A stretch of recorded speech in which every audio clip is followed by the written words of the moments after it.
According to the 2005 National Electrical Code, Section 225.1 addresses general requirements for services.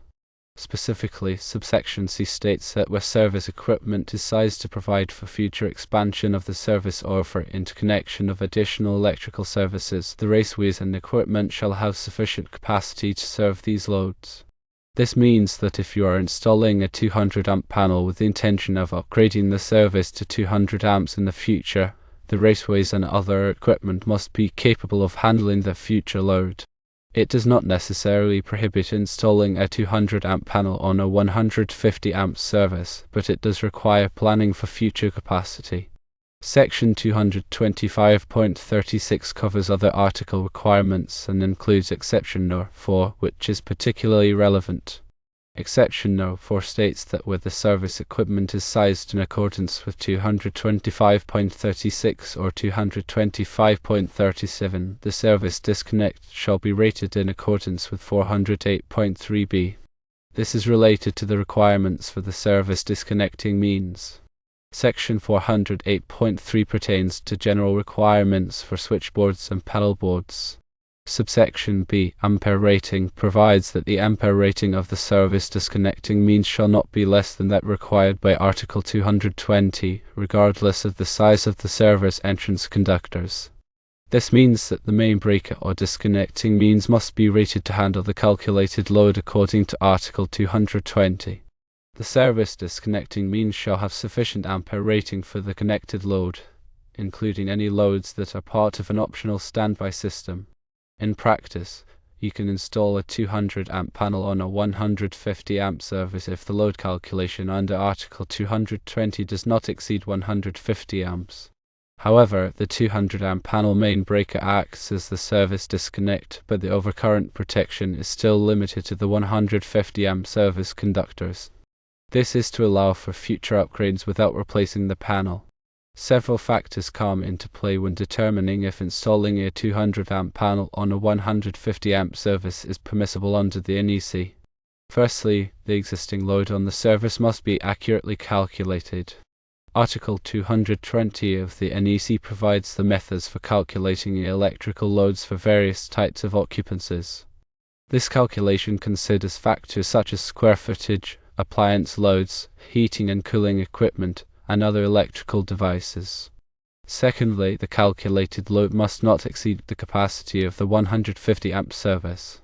If the calculation shows that the existing and planned loads will exceed 150 amps, the installation would violate the NEC. In this case, an upgrade to a higher capacity service would be necessary. Thirdly, the service disconnecting means, which in this case is the main breaker in the 200 amp panel, must be rated to handle the calculated load. Section 408.3b requires that the Ampere rating of the service disconnecting means shall not be less than that required by Article 220, regardless of the size of the service entrance conductors. This ensures that the disconnecting means can safely interrupt the current in case of an overload or fault. It's also important to consider future expansion. Section 225.1c states that if the service equipment is sized to provide for future expansion, the raceways and equipment shall have sufficient capacity to serve these loads. This means that if you plan to upgrade the service to 200 amps in the future, the panel, raceways, and other components must be sized accordingly. This can be a cost-effective approach, as it avoids the need to replace equipment when the service is upgraded. Furthermore, the installation must comply with all other applicable requirements of the NEC. This includes proper grounding and bonding, overcurrent protection, and wiring methods. It's also important to ensure that the equipment is listed and labeled for its intended use. The NEC provides specific requirements for the installation of electrical equipment in different types of occupancies. These requirements are designed to ensure the safety of people and property. In summary, while it is possible to install a 200 amp panel on a 150 amp service under certain conditions, it's crucial to perform a thorough load calculation, comply with all applicable requirements of the NEC, and plan for future expansion. It's also recommended to consult with a qualified electrical inspector or engineer to ensure that the installation is safe and code compliant. Failure to comply with the NEC can result in electrical hazards, property damage, and legal liabilities. Therefore, it's essential to take the necessary steps to ensure that the installation is done correctly. Article 220 provides detailed methods for calculating the load for various types of occupancies, including dwelling units, commercial buildings, and industrial facilities. These calculations take into account factors such as the square footage of the building, the type of appliances and equipment installed, and the expected usage pattern.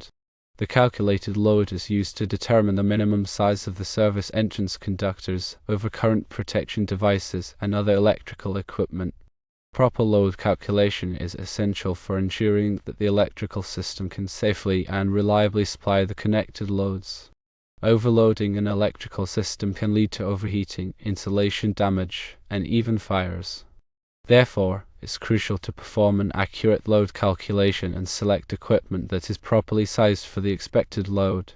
In addition to Article 220, other sections of the NEC provide specific requirements for the installation of electrical equipment in different types of occupancies.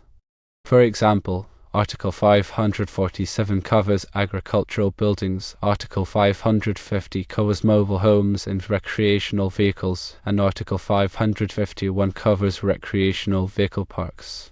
These articles provide detailed requirements for wiring methods, grounding, bonding, and other aspects of the electrical system. It's also important to consider the effects of voltage drop when designing an electrical system. Voltage drop occurs when the voltage at the end of a circuit is lower than the voltage at the source. Excessive voltage drop can cause equipment to malfunction, reduce the efficiency of lighting, and increase the risk of overheating. The NEC provides guidelines for minimizing voltage drop in electrical circuits. These guidelines include using conductors of sufficient size and minimizing the length of the circuit. Furthermore, it's essential to ensure that all electrical equipment is properly grounded and bonded. Grounding provides a path for fault current to flow back to the source, which helps to trap overcurrent protection devices and prevent electrical shock. Bonding connects non-current carrying metal parts of the electrical system together, which helps to equalize the voltage and reduce the risk of electrical shock. The NEC provides detailed requirements for grounding and bonding electrical systems. These requirements include using grounding electrodes, bonding conductors, and bonding jumpers. Finally, it's important to remember that the NEC is a minimum standard. It provides the basic requirements for the safe installation of electrical equipment.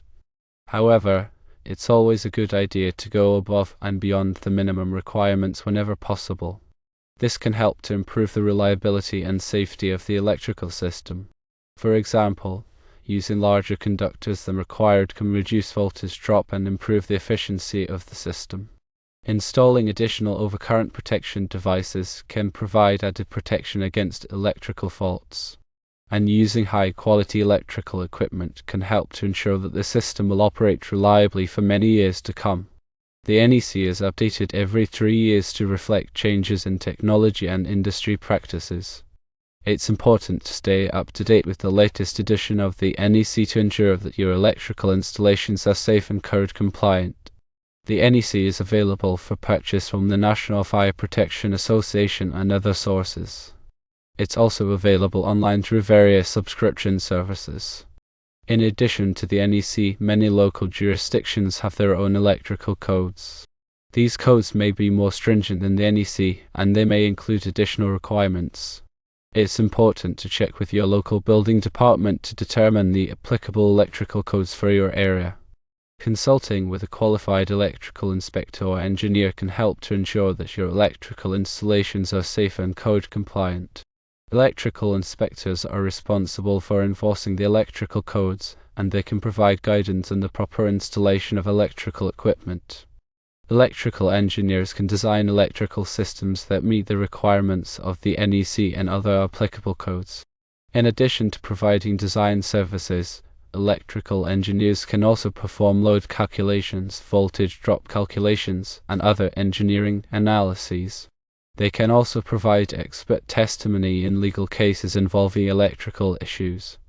Hiring a qualified electrical contractor is essential for ensuring that your electrical installations are done correctly.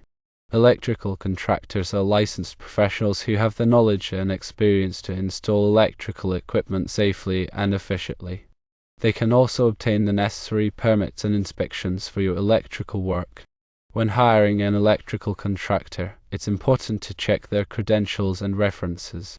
You should also ask for a written estimate of the cost of the work. It's also a good idea to get multiple estimates from different contractors before making a decision. Doing your own electrical work can be dangerous and illegal. Electrical work should only be performed by qualified professionals who have the necessary training and experience. Improper electrical work can lead to electrical hazards, property damage, and even death. In addition to the technical requirements of the NEC, there are also a number of safety precautions that should be taken when working with electricity. These precautions include wearing appropriate personal protective equipment such as gloves and safety glasses, and energizing electrical circuits before working on them. It's also important to be aware of the potential hazards of electricity and to take steps to avoid them. These hazards include electrical shock, arc flash, and arc blast. Electrical shock can occur when a person comes into contact with an energized electrical circuit. Arc flash is a dangerous electrical explosion that can cause severe burns and other injuries. Arc blast is a pressure wave that can be generated by an arc flash, and it can cause serious injuries. The NEC provides detailed requirements for protecting workers from these hazards. These requirements include using insulated tools, wearing appropriate personal protective equipment, and establishing safe work practices. It's also important to have a written safety program that outlines the procedures for working safely with electricity. This program should be reviewed regularly and updated as necessary. In conclusion, installing a 200 amp panel on a 150 amp service is possible under certain conditions, but it requires careful consideration of the NEC requirements, accurate load calculations, and proper planning for future expansion. Consulting with a qualified electrical inspector or engineer is recommended to ensure that the installation is safe and code compliant. Always prioritize safety when working with electricity and follow all applicable safety precautions. The National Electrical Code is a comprehensive set of standards that provides the minimum requirements for the safe installation of electrical equipment. By following the NEC and other applicable codes, you can help to ensure that your electrical installations are safe and reliable. Furthermore, always ensure that any electrical work undertaken is in accordance with local regulations and is inspected by the relevant authorities. If in doubt, seek professional advice from a qualified electrician or electrical engineer.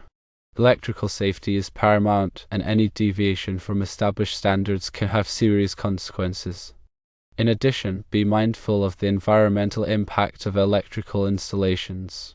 Use energy-efficient appliances and equipment whenever possible, and dispose of electrical waste properly.